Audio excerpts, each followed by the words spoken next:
Hello, and thank you for watching this regional forecast for the Canadian Prairie. I'm Andrew Pritchard, meteorologist with Nutrien Ag Solutions.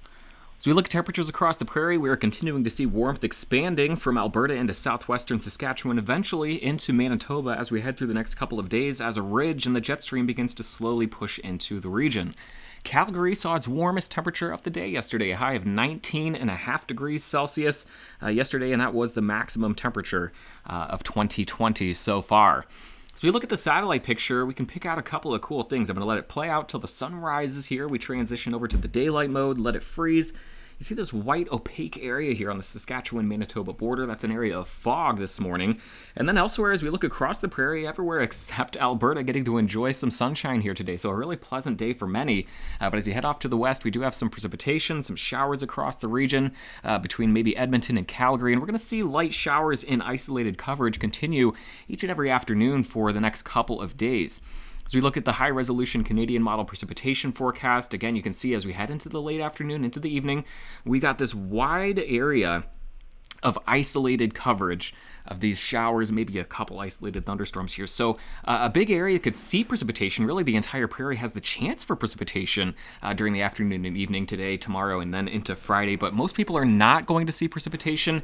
And where we do see some of the measurable precip, it's going to be pretty isolated and light in total numbers. So we'll talk more about that here in a moment. But we head into the overnight. Precipitation kind of fades in coverage. We go through the morning hours tomorrow, quiet. But as we get into Thursday afternoon and evening again, we see those spotty showers beginning to pop up here.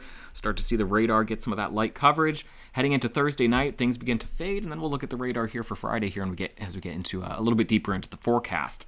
Looking at temperatures, just kind of playing this loop quickly, we see that warmth continuing to be breathed in across the prairie and seeing those winds gusty at times, especially across Alberta and southern Saskatchewan, where each afternoon as those temperatures begin to soar, we get the lapse rates and kind of mix the lower levels of the atmosphere, bring some of those stronger jet stream winds down to the surface and see those winds gusting 30 to 45 kilometers per hour during the afternoon and evening hours.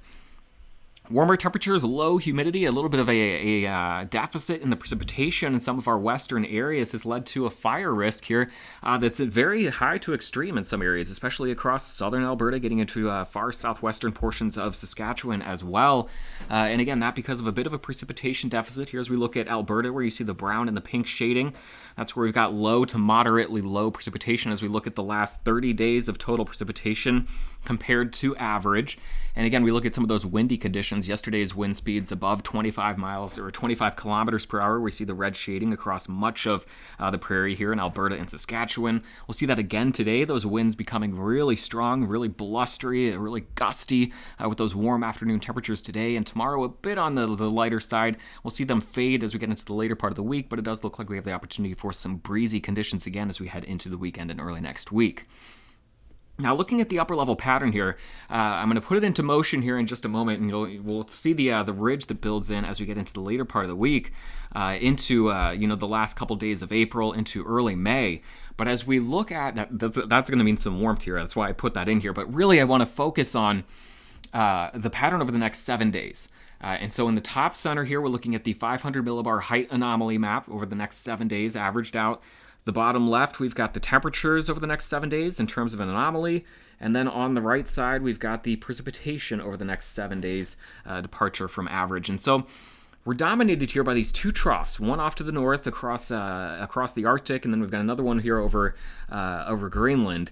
And so what we're seeing here is we got the cold is kind of trapped underneath these troughs. We're keeping kind of the cold air at bay in these two areas.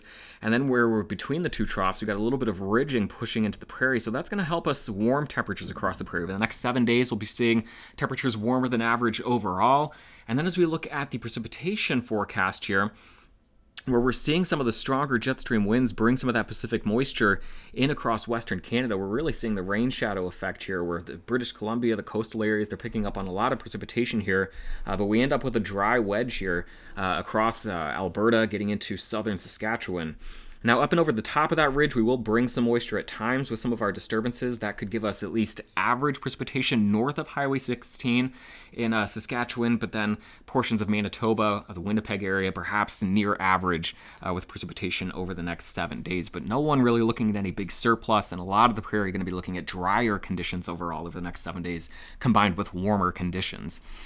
Now, as we look at the next few days, again, seeing the chance across the prairie for those just daily pop-up light showers and thunderstorms. Again, nothing really organized. We see the advertisement here of a little system kind of going north of the prairie as we get into Sunday. You see it right here across the northern portions of Saskatchewan and Alberta, pushing into central and southern Manitoba, some of that light precipitation as we get into Sunday and Monday. Again, seeing some of that precipitation, some of that Pacific moisture at times making its way up and over the ridge, but really keeping this corridor from central and southern Alberta into southern Saskatchewan on the dry side as we head through the next 7 days. Here comes a little moisture-starved system as we get into early next week, but again, the main focus for precipitation over the next few days is just going to be these pop-up showers with some of the steep lapse rates, some of the instability, but not a lot of deep moisture across the prairie. So overall, as we kind of loop things, watching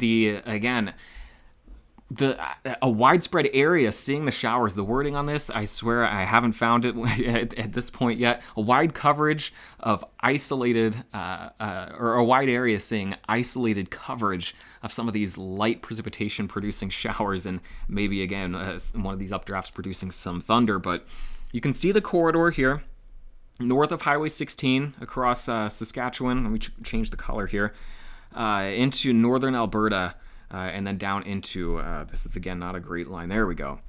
Here's our corridor here where we could pick up maybe 10, 15, perhaps 20 millimeters of precipitation, again from northern Alberta getting into central Saskatchewan and then central and southern Manitoba. So what part of the prairie is going to see near average precipitation? It's in Manitoba. What part of the prairie is going to be seeing a precipitation deficit here over the next 7 days? It's going to be this big chunk right here of Alberta and Saskatchewan. Looking at your temperatures, again, we keep the warm weather in place, even seeing things maybe even warm up a little bit more as we head into the end of April, first few days of May. We'll look at the temperatures here in Edmonton over the next 10 days, those lows even above freezing. So not a single date here in Calgary and Edmonton that we're expected to get below freezing at this point. Regina keeping things near freezing for the overnight lows, highs between 15 and 20. Saskatoon, here's your next 10 days. And then we'll finish up here in Winnipeg with high temperatures between 14 and 17 each and every day over the next 10 days. Have a great day. We'll talk to you again on Friday morning.